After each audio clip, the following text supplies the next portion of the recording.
Ladies and gentlemen, welcome to another edition of the Don Mafia Report. And good God, if you are on Twitter this morning, I would recommend just stay away. Stay away because the fan base is indeed crashing out based off of another former Buffalo Bill coming back to our practice squad. We are going to unpack that, what it means for the defensive line. I'm also going to show you guys exactly what it looks like for the Buffalo Bills playoff chances. I'm talking percentages of making the playoffs, and what our best path is as far as seeding per DVOA, along with a Q&A segment to wrap up this beautiful Tuesday. I hope your turkeys are thawing in the fridge as we speak.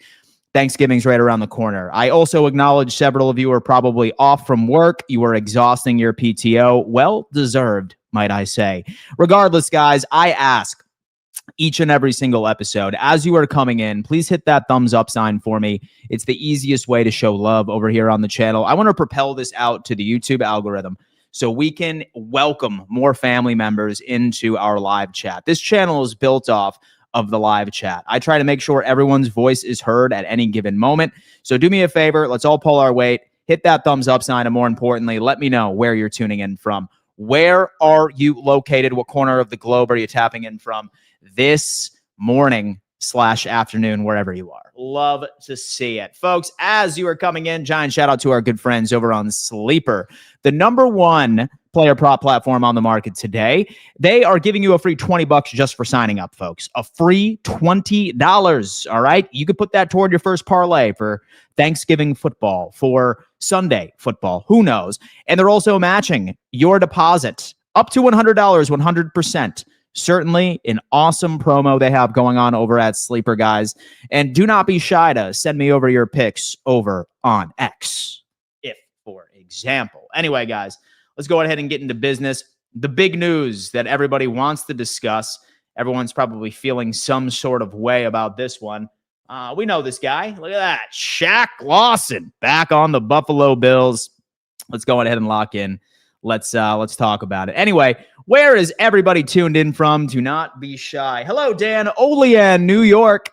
What's going on? Hope you are well. San Jose is in the building. Knock Andrew, what's going on, man? Seattle's in the building. Christian Wilkins, Hurley, New York. Baltimore is in the building. Iowa is in the building. Gulfport, Mississippi. Grayson, what's going on? That's a really cool way to spell Grayson. Not sure if anyone's told you that, but now you've heard it. Buffalo, New York, Chattanooga, Lackawanna, New York, Buffalo, New York, Tuscaloosa, Alabama. Go Bills. Man, I'm seeing a lot of new faces in here. Shout out to the newbies in the building. In fact, put a 1 in the chat if you are new to the channel or you are new to the live chat, man. I would love to welcome you personally. Let's talk about this. Steelers by 6, Chapel Hill, North Carolina. Stranger Things 5 tomorrow, boys. I'm not going to lie to you. I am such a Stranger Things nerd that I may or may not have put together a bunch of pre-recorded videos for tomorrow opposed to a live stream. And I'm going to be watching binge it from the time that I get up until tomorrow. I'm just kidding. I'll probably still do a stream in between my viewing. Nassau, Bahamas is in the building. Shaq is back. Queens, New York. Cheektowaga, New York. Geneva, New York. Dan from Savage Mountain. Dan Lewis, that's a sick place to live. That much I can tell you. Good morning, Dan. Harrisburg, Pennsylvania. Bill Yeats is brand new to the channel. Welcome, man. Hazy Baby is new to the channel. Hazy Baby, I hope you stick around for quite some time, man. I love to see that. Sam Rogers is new to the chat. He's new to the channel. What's up, man? Listen, we talk Buffalo Bills all the damn time. It's going to be a good one. Fletcher, North Carolina, #1. Flemington, New Jersey. Looking good, Dan. Thank you so much, man. I appreciate that. I did bet my Patriots friend that if the Bills didn't win the AFC East, I would shave my head. So I don't foresee that being the case for much longer. So I'm going to be having a buzz cut here within the next couple of weeks, barring some greatest story ever told or a generational run from the Bills. But I'm not feeling too confident about that. 1, Long Island, go Bills. Elliot, what's going on, man? Arkansas is in the building, living in Newcastle, United Kingdom, from West Africa. What's going on, MT? I hope all is well with you. Germany is in the building. Hawaii, bald is beautiful. Well, it's not bald. I'm just going to go on ahead and just do a 2-guard all around and just rock my high school buzz cut, man. Listen, I rocked a high school buzz cut for a long time. I am all but accepting the fact that I'm going to pay my debts. A man pays his debts, And if Buffalo does not win the division, then your boy is going to be Mr. Clean adjacent, if you will. Anyway, let's go ahead and get into business right here, folks. Shaq Lawson is a Buffalo Bill. If any of you spend time on Twitter, you've probably seen 90% of the fan base crash out over this. They are very upset with this move. Why? Because there's a narrative going around that Brandon Beane is incapable of bringing in new help for this squad, and he always ends up reverting to previous players, or as many might say, washed up players on the defense. Great, Brandon Beane. Why would you do this? Why would you not hit the super secret elite pass rusher free agent pool on week 13 that is so clearly available for every team? Why didn't you convince the Cleveland Browns to release Myles Garrett and sign with the Buffalo Bills? Why didn't you do the same thing with the Raiders and Max Crosby? Here's the deal, right, guys? Is Shaq Lawson an elite edge rusher? No, he is not. Okay. However, when it comes into bringing in help at this point of the season, and trust me, I have given a lot of flack for Brandon Beane on specific draft moves. I was not a fan of the TJ Sanders selection in the second round. I was not a big fan of the Landon Jackson. I tell it how it is on this channel. I genuinely tell it how it is on this channel. We are not going to allow that.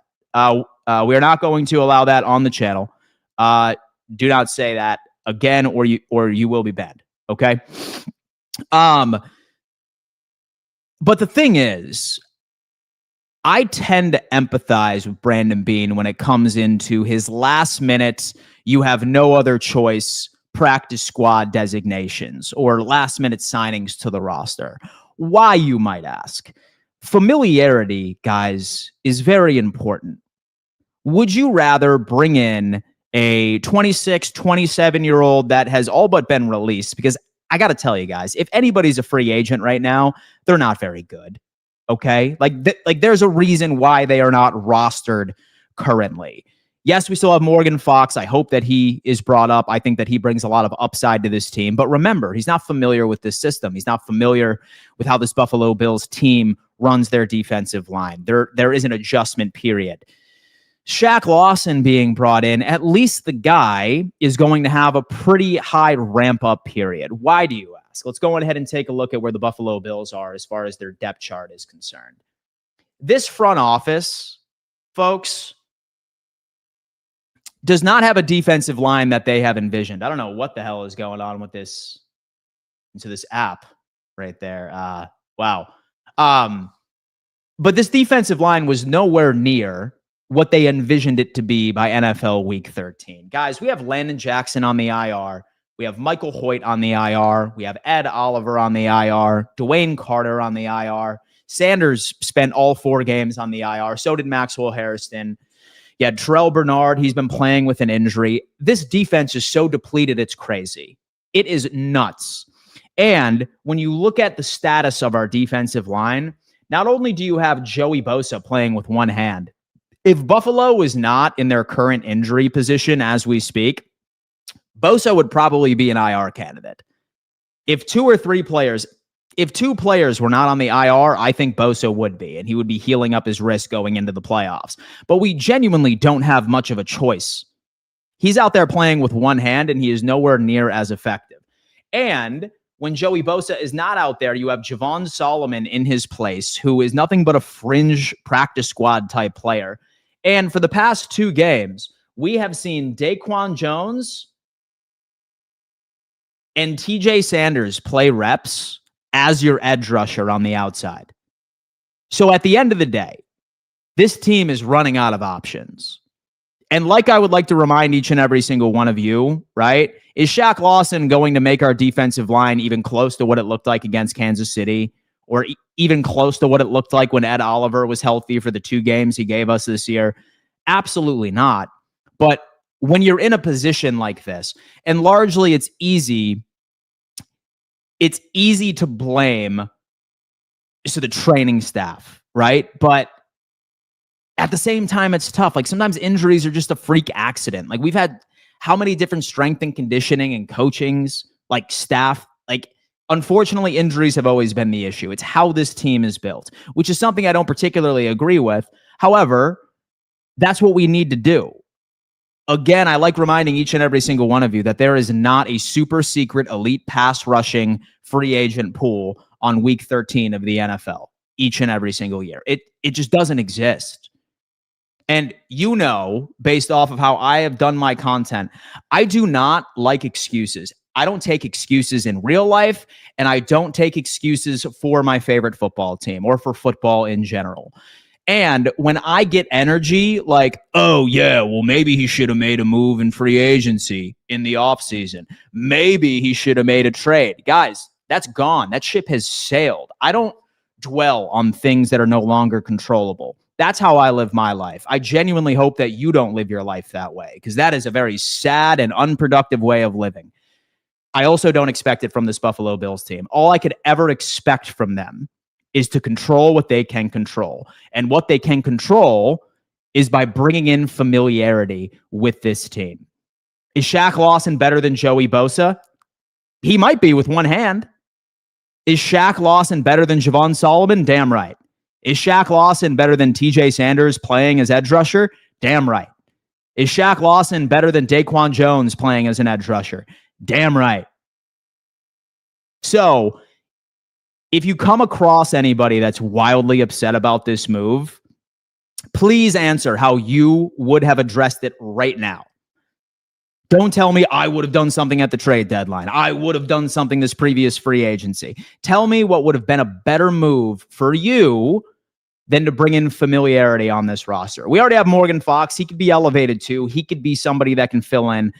He's not a guy that's going to be coming out, right, and taking the vast majority of the snaps. I still think Buffalo is going to roll out Joey Bosa with one hand and see what he can do. But what we need to identify here is who is going to replace Javon Solomon's production. I trust Shaq Lawson more than that. That's me. It should be a pretty obvious way of looking at things. That's my thought process. My goal on this channel, guys, is for everyone to look at things from perspective, because it's so easy to get caught up into the mainstream. And a lot of mainstream media, right, they like running with stories and shifting their storytelling based off of how the majority of the fan base feels. When I ended up doing this like very big video on turnovers were the issue with the Buffalo Bills, and that's why this offense isn't moving, despite the fact that numbers are identical as far as separation statistics, as far as offensive line production. Everything is the same. It's turnovers. But many people would float over a video from Emmanuel Acho and be like, oh, Dan, look at this all 22 review. A couple of things on that one. He picked 8 plays. That was about 20% of each and every single snap. There is no offense on the face of the planet that is going to have every single receiver open each and every single snap. It is such a small percentage of the pie. And I also want to remind you guys that Emmanuel Acho is perhaps one of the biggest Bills haters on the face of the planet. He no longer works for a major network. Now he's on his own. What do you think he's going to do? Of course, he's going to spear or direct his video toward the mass viewpoints of the organization. It's not too crazy to see. For me, on this channel, I'm always going to tell you the truth. And the truth of the matter is, yes, there are things that this team should have done differently. I wanted a wide receiver in the draft. I wanted a wide receiver during free agency. I wanted a wide receiver at the trade deadline. But you know what? It didn't happen. It did not happen. So for me, I'm not going to focus on a ship that's already sailed. I'm going to look at this organization and I'm trying to find answers on how we can make it work now. And how we can make it work now is make some intriguing moves to at least make our defensive line somewhat serviceable. It's never going to be where it is. Our secondary's been playing a hell of a lot better. And as far as the offensive side of the football is concerned, limit the damn turnovers. Bang, bang, boom, boom, baby. Like the stats are staring you in the face. It's beyond me how somebody can look at this offense and not have turnovers as the number one issue of this team. It is wild to me. It is pure delusional. It is denial. Turnovers are the issue with this squad. So as far as Shaq Thompson is concerned, is it the best? Is this going to make our defensive line top 5, top 3? Absolutely not. but I think it was a good move based off of what we had at our disposal. I will always pick familiarity over somebody that has been a free agent, released from a team that's 26, 27, that has no idea how this roster operates or how this defense is called or what the culture is like or what the interworkings of preparation is like, because it's different from each and every single team. So don't be upset about this. I think this was the good move. Always bring in familiarity when you're in a pinch. And this Buffalo Bills team is in a pinch. So with that being said, I am completely fine. Woulda, coulda, should is gone. It's the head. For sure. Stop with that woulda, coulda, shoulda. I do not want to have a conversation with anybody that is not providing solutions to what can be controlled right now. I am not. It is a waste of time. Would I love for the Buffalo Bills if, for example, this team were to finish in a similar way, like get booted by the wild card or get booted in the division round of the playoffs, or dare I say miss it entirely? Damn right I would. But I can't control that right now. Why on earth would I even entertain a conversation over something that could only be done on resimulating your Madden season in 2025, starting it over? You can't. You can't. So what I like to provide is, how can Buffalo fix it now with what they have, with their current situation? That's how I look at these things. Beane is going to all of a sudden have a great draft and offseason. Doubt it. All is going to get worse. We have John Davey coming in 6994. John, I love you, man, but I really need you to focus on what this team can fix now. Like, what can they focus on now? Stop dwelling on the woulda, coulda, shoulda, because nothing is going to help. Stop dwelling on the future. In fact, you know what? Like, this actually goes into a very good statement that I live by. Somebody who lives in the past is in a consistent state of anxiety, right? No. Someone who lives in the past is typically in a consistent state of depression. Somebody who lives in the future is in a consistent state of anxiety. And the person that lives in the present is at peace. That is how I live my life. And that is how I suggest you should live your life as well, especially when it comes into this squad. That's how I look at it. I'm sick of these Disney Channel reunions. Why would we get Trey White back when he is washed? Why would we get Shaq Lawson and Jordan Phillips back and Hamlin, cap space Beane? What would you have done differently? I'm going to do my best. I am hell-bent on changing at least 15% of your perspectives by the end of the season. I genuinely am. Let's transition over into a Q&A segment. Please label them appropriately with a question and or an S, so I can easily decipher between you guys engaging with myself or engaging with people within the live chat by itself. Let's see what we got here. Cole from Buffalo is coming in. It's all about Pittsburgh. Agreed with you there. How do we get past Pittsburgh? The only thing that matters this very moment. So I do plan on unpacking this Buffalo Bills and Pittsburgh Steelers matchup tomorrow. In fact, I am going to have my buddy on right here. It's the Cold Front Buffalo. And we're going to unpack this tomorrow based off of what we think from this team. But the number one key for me is that we need to play boring Buffalo Bills and Joe Brady football. I know that's going to make you guys crash out, but we are going up against the second best team in taking the football away. They have 20 turnovers so far. Half of the reason why Buffalo has lost these 4 games so far this season have been turnover differential. It's been crazy. We've had 3+ turnovers each and every single game. With all the losses that we have, we need to be smart with where the football goes.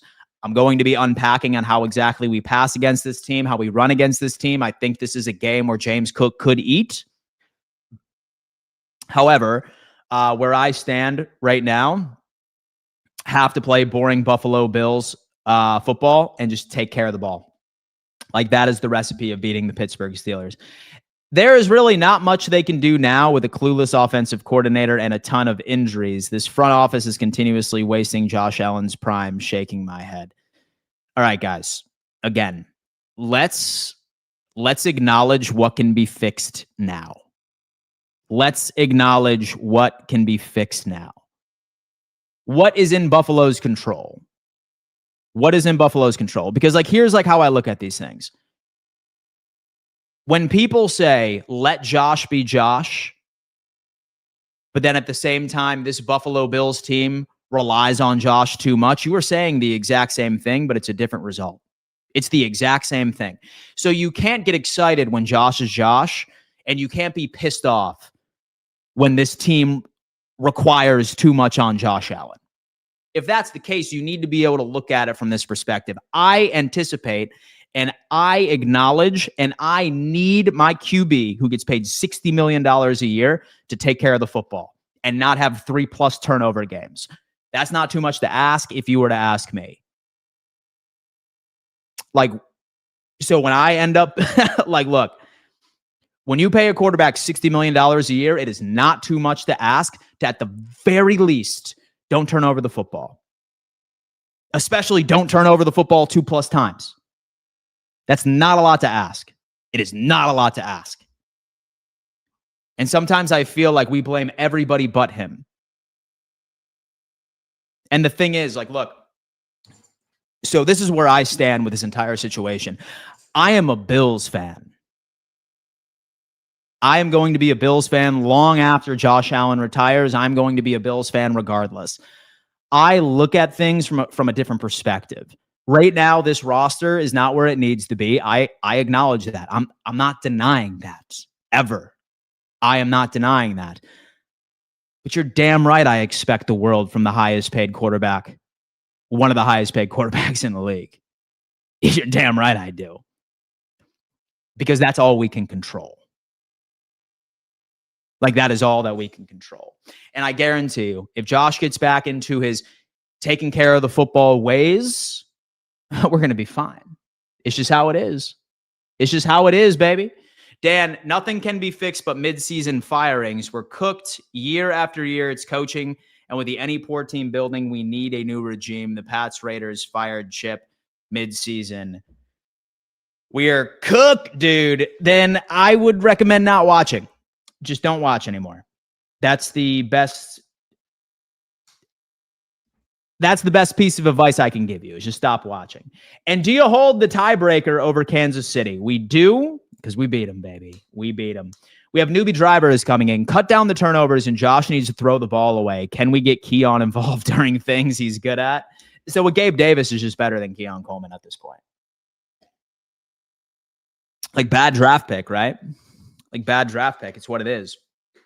It's how it is. Dan, you are right. You have the stats to prove. Like, dude, look. So how I look at everything is this. Film, in my opinion, is subjective. Film is subjective. You will see Emmanuel Acho go out and show each and every single one of the 8 sacks from Josh Allen this previous week and say that nobody was ever open. I saw at least 4 of those reps where he could have took somebody underneath. Film is subjective, like, based off of like who the player is, how long you've been watching. Film, like, you can pull. It's the exact same like notion of a picture is worth 1,000 words or a video is worth 5,000 words. So much can be taken from film. Data is objective. It's how it is. Numbers are numbers, right? Like, for the most part, football and all football opinions are just educated guesses at the end of the day of trying to figure out exactly what is going on down on the field. So sort of how I look at it is me. Yes, I watch film, but at the same time, data tells a story. You start with data, then you watch the film, and it tells stories on that. And that's basically what it looks like. Statement. Pitt's worst pass defense in the league. Chip what always, and let Josh sling it around. Pitt's the worst pass defense in the league. Yeah, most definitely. Just don't turn over the football. They are a very opportunistic defense that loves to take the ball away. It's just how it is. Adrian's coming in. How do you think the Bills stack up against a team like Baltimore and Indy right now? So it's tough to say. So for some odd reason, whether or not it's Joe Brady really spends some time on the game plan against teams that are considered playoff-like teams based off of when the matchup occurs, we play a lot better. We have Baltimore's number for some odd reason. I don't know what to say with us going to Baltimore. We have beat them in Baltimore before in the playoffs, so that's something to look at. As far as Indy, I really don't trust Daniel Jones, right? But then again, we'll see. I'm not so much concerned about what this is like. And then we have EJ coming in saying nobody is getting fired. Exactly. No, guys, look, if any firing happens, it's going to be in the offseason. It's not happening right now. It's just not happening right now. The soonest that a firing could happen for the Buffalo Bills is as if they get mathematically eliminated from the playoffs. That would probably be the soonest that would happen. It's just how it is, man. You know, it's just how it is. Would you take Tyreek Hill if he becomes available by the Miami Dolphins? Isaac, no. For me, so I would like to revisit the Jalen Waddle trade. I would also like to revisit the Chris Olave trade this offseason. And I would also like to go for, his name is Chris Brazzell as well. He's from Tennessee, which could be interesting.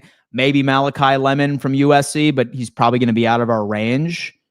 That's just kind of where I'm at. Dan, how bad was wide receiver Caden Prather that we don't want to give him a shot? We cut him. And I think that we actually gave him an injury settlement. I think that he actually ended up getting hurt. But, like, dude's a 7th-round pick, right? It's very tough for, like, a 7th-round pick to really be anything in the NFL. I wasn't particularly excited about a Caden Prather from the time that we drafted him. I thought that was kind of, like, redundant, really, at the end of the day. But here we are. I am a Pats fan. We are no longer a team of the past. So N'Keal is coming in. He's feeling his Patriots right now. We need a cornerback and better play calls. We need a cornerback and better play calls. ACT the Smokey. For sure. Dude, look. So how I look at this. And again, my goal here is just to make sure that I make some sort of perspective for each and every single one of you. Very oftentimes, people don't look at the whole pie. Okay, as far as the objectivity of things, okay? As far as every single snap, you grade a team based off of every single snap as far as efficiency, because what you're thinking is this Bills team looks different because they're not as efficient as they were last year. On paper, we are just as efficient as we were last year. The key difference is we just end up focusing far too much on 2 or 3 plays, which at the end of the day accounts for 6 to 7% of each and every single game. Like when you look at plays that piss you off the most from Houston, you could probably only at the top of your head say that I were to give you 30 seconds would bring up 3 plays, like 3 specific plays for all of the losses this year that really piss you off. That's less than 10% of the game. Very oftentimes, that is less than 4 to 5% of the game. No offense on the face of the planet is going to have perfect efficiency each and every single game. No one is. No offense, I don't care who you are, is going to have each and every single passing down, a wide receiver is going to be open. A wide receiver is going to be wide open. It's just how it is. But how the human psyche works is that we focus a lot on the negatives, and we think that 3% of the football game in all reality is 100%. Right? Now, I'm not saying that that's not a problem, because that tells me that we're not executing when it matters the most. I also saw a stat from someone saying that the Bills are struggling in the middle 8. Based off of what I have been seeing, this is just the luck of the draw, right? Like, this is the luck of the draw for the Buffalo Bills. Like, we need to be better on those gotta have it situations. Need to be more of a clutch gene. Need to be able to dial up some specific plays. For me, play calling is not the issue collectively. It is situational play calling is the issue. Situational problems. That's what it is. Start getting choice routes in. Start doing whatever we can. That's what I'm thinking about. Good morning, Dan. Did I miss roll call? Go Bills from Miami. Thank you so much. We have David Baker saying, dude, you are a Bills fan, but every time I listen to you, you don't have faith. They're still in this. It's not over until it is over. I totally have faith in this squad. Totally have faith in this squad. What I'm doing right now is I am trying to will the Bills and identify truly what is wrong with this squad. And so I do have a very good feeling that Buffalo will go on ahead and win 2 playoff games. Yes, I think Buffalo makes it to the AFC Championship. I still believe that. However, you can be a fan, but at the exact same time, still try to strategize how the Buffalo Bills can improve moving forward. And we've been seeing a lot of things that have been a trend. It doesn't question my fandom. And so I'm not going to blindly root for a team when there is so clearly and objectively issues. It's how it is. We are dismal on third downs and only pass beyond 6 yards 8% of the time. That is just crazy. So the thing is, funny enough, I actually ended up pulling up something that I think you'll find interesting, Eric. Something I think you'll find really interesting. Let's get into this real fast. So the Buffalo Bills, first and second down efficiency, okay? We typically on second down have 7.13 yards to go. That's right in line from last year. Third down average yards to go, or second down offense, we have 6.56 yards to go. So meaning we're right in line with a slight improvement from last year. Do you want to know all of the sacks that Josh Allen has ended up taking? Has been an average yardage to go of 9.6 yards. Once you end up unpacking it even further, it's offensive line penalties that end up putting them in that situation in the first place. So in either first or second down, we've had a false start, or we had a holding that ended up putting us in some awful situations. So when Buffalo is playing disciplined football and we're not drawing false starts, we're not getting bullshit holding calls, we have a pretty decent yardage to go. 6.56 yards, and Buffalo has no problem with that. What screws us, what shoots us in the foot, is when Buffalo ends up getting some of those penalties that puts us in those awful situations. That's also something a part of the game that I feel like we don't often acknowledge. Penalties, man. Gotta clean that up, baby. Gotta clean that up, man. Gotta clean that up. And our trailing at halftime record is a problem for sure. For sure. As long as we punch our ticket into the playoffs, it should not matter if we are the first seed or the 7th seed. Just make the dance. That's exactly how I have been looking at it. Exactly. Let me see. Daryl is saying, in reference to your pie quote, I definitely see the whole pie. It's a shame we just keep putting in the same pieces to be recooked over and over again. And there is other talent out there and that we can get that is just as good as we keep bringing it back. Yes, and so I empathize with that. But again, nobody's coming to save us, right? Like there is no super secret elite NFL player free agent pool that we can pick from right now. We're not going to be able to convince some lowly teams to drop their star players to come play for the Buffalo Bills. We're not going to be able to get Michael Thomas off of the couch, right, who hasn't played football in 3 years, and expect him to be a dog for us. So sort of how I'm looking at all of this is that like we need to be better on situational schemes. Like that's what it is. Also, would love if Deion Dawkins could slow down on these false starts, because a lot of the sacks that Josh has been taking have been self-inflicted wounds caused by the penalties from our offensive line. That's how it is. Like when he's sacked, average yardage to go is at 9.6 yards. Offense in general on third down is at about 6.2, 6.3. So that's kind of something I feel like a lot of us should lock in. Lou is saying Bob loves you. And the defense has been so solid too. Shit sucks. That's what I'm talking about, man. Cook on wins, 137 carries, 779, 5.7 yards per carry.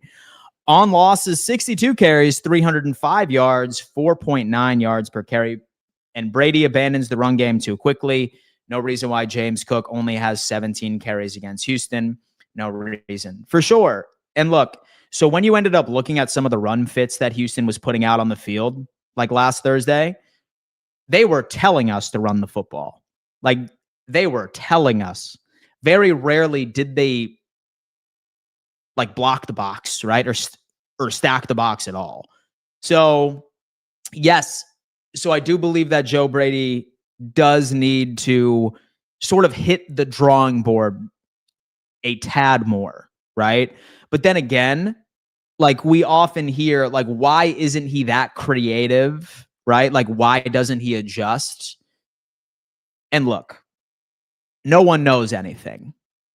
All we can do is just suggest what we think we know.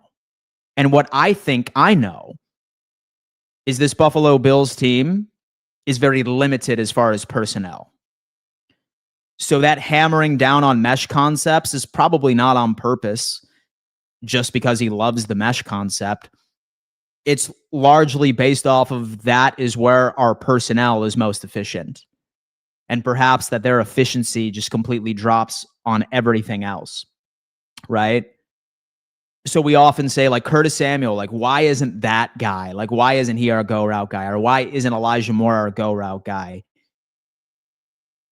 He just hasn't been in his career.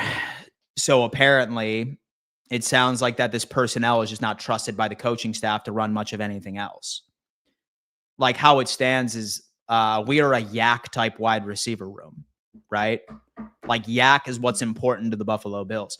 We often fall victim into shifting our personnel based off of the previous year's biggest weaknesses.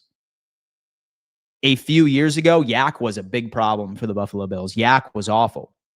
So you go to all comment sections or just search through that year of Twitter feeds. Like, you'll see a lot of people complaining about how we cannot create any yards after the catch. And separation wasn't an issue because we had Stephon Diggs, who was out there just cooking guys. But yak was hard to find. So what I think what happened was that this front office said, all right, yeah, dude, like, we need to address yak, but at the expense of separation. And for a while, right? So we had issues running the football. So we ended up building our offensive line so that we could have good run blocking, right? But unfortunately, that just so happened to also account and be at the expense of something we used to be able to do efficiently. It's one of the downsides of being in a salary cap type league, if you will. With Buffalo is fourth in the NFL with 7.1 passing yards per play. Like it or not, it's fourth in comparison. Right? Right? So here's the deal, guys. And like, one thing I really hope that like y'all can leave with, and some people probably take like my recent episodes like not the right way. But one thing I will always promise you from this channel is that I will always tell you the truth. I will always tell you the truth. I will never hop on a bandwagon based off of what the most popular take is just so that I can get everybody to like me. That is not my goal on this channel, and I hope that a lot of you can appreciate it, even if you don't agree with some of the things that I say. But when it comes into takes, I will always tell you what's on my mind. Well-researched, thought-out takes, I will always tell you what is on my mind, whether or not that you want to hear it or not. And so I can't promise that you're going to love all of my takes. In fact, I'm pretty sure I'll probably upset you at one point based off of my theories on this football team. But the one thing I can promise you is that I will never lie to you. And I will always tell you what I truly believe is the problem, whether or not it's popular or not. And I hope that you can appreciate that. Let me see. Where we missed was not giving this year instead a year first for Waddle. That would have immediately made us better. I totally agree. But unfortunately, it's tough. It's tough. Stranger Things tomorrow. So excited. That is going to be my Wednesday morning, my friend. I am going to stream my Bills and Steelers preview, but then afterwards, dude, locked in on Stranger Things. You have no idea. And so my folks are going to be coming into town late tomorrow night. So I think I need to clean up the crib a little bit. But outside of that, we're going to be having a good time. And so I know we'll be fine. It's just like the game of life. Can't dwell on the past and can't stress about the future, but just got to live in the present moment. And the Bills will go on a run and be just fine. Riley, I love that sentiment. I love it. Take a book out of the Rams. They want all in and want it all. Beane is too conservative and cares too much about the future of the team. F the future and worry about winning now. Look at that, man. Look at that. Yak is a strong suit. Get the ball out of Josh's hands quickly with a better screen game. Tom Brady lived on it. Yeah. And so another falsehood of this team, right? We are the most efficient team in running screens. I like screens. Don't like them on 3rd and long, but I like screens. That's kind of something how I look at it, at least. Statement. The Bills statistically have the best secondary in the league, / allowing 183 per game to quarterbacks. Yeah, dude. Solid secondary. It's just run defense and it's pass rush. Shaq will help at least some and keep TJ where he needs to be. I totally agree. And not to keep shitting on Brady, but he also needs to help Allen out against teams that create pressure like Houston did. Keep a tight end to chip block or a running back to help pick up a rusher. I'm done with him. Dan from Savage, Minnesota. What are your thoughts on seeing Babbage and Brady on the sidelines instead of up in the booth? It's tough for me to really see if that would help, right? And so I haven't really seen stats that suggest one is better than the other. But at this point, I am completely fine with shifting it up or changing it up if necessary. Screen on 2nd and short, not 3rd and long. Exactly. Situational screens for me are good. Playoffs is 0-0. I honestly believe the Bills can make a run once they get their seeding. I love it. How interested are you in bringing Brandon Cooks into the Buffalo Bills? I would certainly be open to it, but I'm not sure if this front office feels the same way. I'm not so much sure. But anyway, let's go ahead and talk about the Buffalo Bills and their playoff chances, folks, right? Because I'm sure a lot of us have already picked up that this fan base is very mad at the squad. You ask a lot of people and they say that Buffalo is cooked and we're not making the playoffs and it's over. However, what I would like to do is end this stream off with at least a bit of positivity. Where it stands, and this is per DVOA, and what DVOA is based off of a per drive basis, based off of your quality of competition. So it's like EPA, but on steroids. The Buffalo Bills, where it stands, make the playoffs, 83.2% chance of happening. Okay, so things are still pretty damn good. Things are still pretty damn good. 83.2% chance. First seed, 4.2% chance of happening. It's funny how things work these days, right? It's super funny how these things work, where we go into this season saying that this is the easiest path to the first seed, and here we are, right? But regardless, there is indeed still a chance. Let's go ahead and take a look at that. Second seed, 7.8% chance of making the playoffs as a second seed. Third seed is 7.5%, and the lowest odds of any playoff sitting is the fourth seed. 0.7% chance. So we can kiss the fourth seed goodbye. It's not happening statistically. Followed by the fifth seed, which is hands down the most popular and most likely based off of DVOA. The Buffalo Bills are at the fifth seed where it stands. That's their most likely finishing point. Sixth seed is at 18.7, and the seventh seed is at 13.3% based off of how the remainder of the season goes. So how does Buffalo get there, right? Like, where do you want to be? Would you actually be okay to roll the dice as a wild card? Because quite frankly, what is home field advantage? What has us winning the division really gotten the Buffalo Bills right in the playoffs in the past? What has that gotten us? Maybe you're thinking that a wild card berth is going to be a hell of a lot better, right? However, maybe some of you are still hell-bent on winning the division. Maybe you want that to happen. Let me tell you what's got to happen. So the Buffalo Bills need to win out.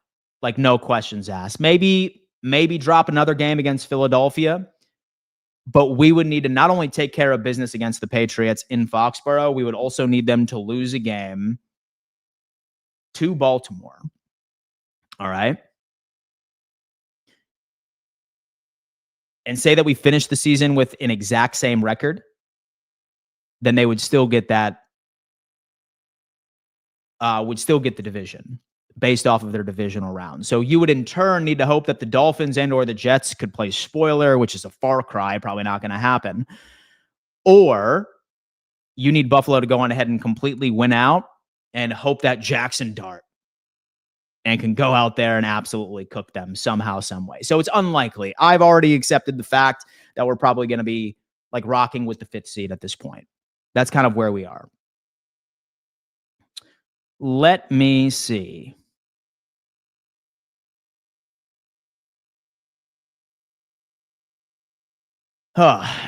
As long as we make the playoffs, I think we will do better than most think. A lot of teams guaranteed to be there don't have much playoff experience. That will work to our favor once we are there. Was Lawson or any team summer camp this year? If not, what kind of game shape could he possibly be in? Bring up Fox ASAP. I mean, hopefully he's in shape. And so I don't think that Buffalo would have signed him if he was not. Your hair sure hopes we win the division. Hey, man, listen, don't sleep on my ability to rock the buzz cut. Okay? Don't sleep on it. I certainly could. And our defense held the Titans to 360 yards in the second half of the Texans game, for sure. We have Cammy Poo saying that our GM needs to go. He's not going anywhere now. Stop with the turnovers, run the ball, and hopefully we get Kincaid back. Hopefully he's back this week. Texans can take our spot if there is a tiebreaker. For sure. For sure. I totally agree. We will get the 1st seed, and I believe it. Whoo, man. I like that. I like that. I like that. Ladies and gents, thank you so much for tuning in to another edition of the Dom Mafia Report. A short episode this Tuesday. I will be live on 4th and Forever. It is our daily NFL news show on the Roundtable Sports Network. We unpack everything NFL related. It's myself, Richie, and TD. That's on the Roundtable Sports YouTube channel. I highly recommend you come check that out. We talk all things ball. I would love the support of my audience over here. Again, a giant shout out to our friends over on Sleeper. If you're going to drink beer, it better be garage beer, beer tasting beer. And shout out to William Matar for being a proud partner of this show. Guys, I love you. Thank you so much for tuning in. And we will see you tomorrow on this show for a full breakdown of the Buffalo Bills and the Pittsburgh Steelers matchup. Thank you so much. We'll see you soon. Peace.